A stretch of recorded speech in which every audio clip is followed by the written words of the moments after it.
2017 से वो मेरा इसी प्रकार से आर्थिक और भावात्मक शोषण जो कर रहे हैं उसके लिए मैं उनका आभारी हूँ। महाराज जी का शासन है, सम्मान से बुला रहे हैं चले जाओ, वरना सम्मान से भी बुला ही सकते हैं। एक संत वो हैं जिनसे सज्जन व्यक्ति मिलता है और मिलते ही मोक्ष को प्राप्त करता है। एक हमारे महाराज जी हैं, दुष्ट व्यक्ति दिखता है, मिलता है और फिर मोक्ष को प्राप्त करता है। दोनों प्रकार से साधन संपन्न है। मतलब हद हो गई, ऐसा ही बुलाने वाला ऐसे ही आने वाले। इस समारोह में मैं अपनी उपादेयता समझता हूं। मेरी उपादेयता हर बार ब्रजेश भाई तय करते हैं। 2017 से वो मेरा इसी प्रकार से आर्थिक और भावात्मक शोषण जो कर रहे हैं उसके लिए मैं उनका आभारी हूं। एक आध बार तो मैंने प्रयास किया कि मैं यहां से बच जाऊं महाराज जी। मुझे लगा कहीं जहां दूसरी जगह ठीक ठाक सामान हो वहां जाऊं, तो उसमें फिर जब इनकी नहीं चलती तो ये महाराज जी का नाम ले देते कि महाराज जी आएंगे, देख लीजिए आप। तो फिर मुझे लगता है कि महाराज जी का शासन है, सम्मान से बुला रहे हैं चले जाओ, वरना सम्मान से भी बुला ही सकते हैं।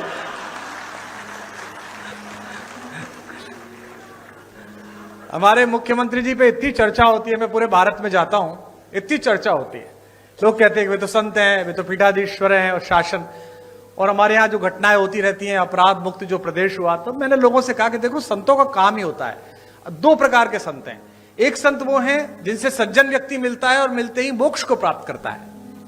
एक हमारे महाराज जी हैं, दुष्ट व्यक्ति दिखता है, मिलता है और फिर मोक्ष को प्राप्त करता है। दोनों प्रकार से साधन संपन्न है।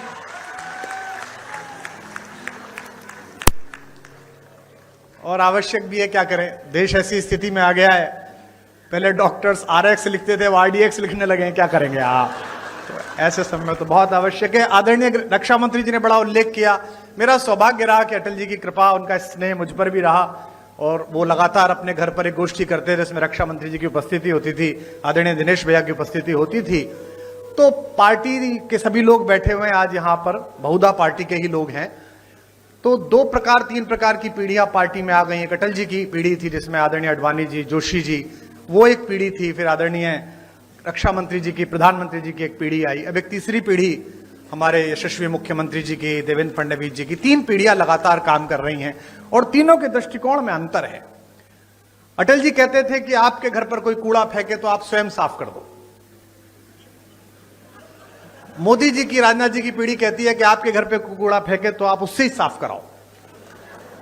और मुख्यमंत्री जी की पीढ़ी कहती है कि आपके घर पर कोई कूड़ा फेंके तो आप कूड़े को भी साफ करो।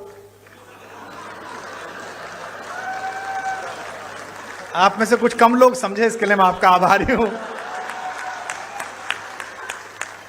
समय की मर्यादा है, सीमा है। मैं केवल एक कविता सुनाऊंगा, चूंकि आदरणीय मुख्यमंत्री जी को जाना है और वे बहुत व्यस्तता उनके बीच है, समय है। अटल जी जैसे लोग किसी देश में शताब्दी में एक होते हैं। जैसा राजनाथ जी ने कहा, आदरणीय रक्षा मंत्री जी ने, कि पद बड़ा हो जाना महत्वपूर्ण नहीं है, कद बड़ा हो जाना महत्वपूर्ण है। और मैंने स्वयं देखा, हम लोग BA की पहली साल में पढ़ते थे। हमारे यहाँ के एक यशस्वी पत्रकार थे शिव कुमार गोयल जी, आदरणीय राजनाथ जी उनसे परिचित थे।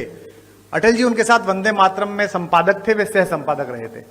हमने एक कवि सम्मेलन कराया, एक कार्यक्रम कराया, सृजन महोत्सव, और हमने उनसे कहा कि अटल जी को बुलवा दीजिए। अटल जी उस समय विपक्ष में थे, उस बार चुनाव नहीं जीत पाए थे। तो हमने बुलाने के लिए गए और वो आ गए, और हम उस कार्यक्रम को संपन्न करने के लिए कहीं से धन जुटा रहे थे। तो नगर के एक उद्योगपति जो साड़ी का काम करते थे, उस जमाने में हम उनसे 501 रुपया लेके आए। तो जो 501 जिसने दिया था उसने कहा कि मैं भाषण दूंगा। ये बड़ा संकट का काम था, लेकिन अब वो 501 दे रहा था तो भाषण दिलाना था।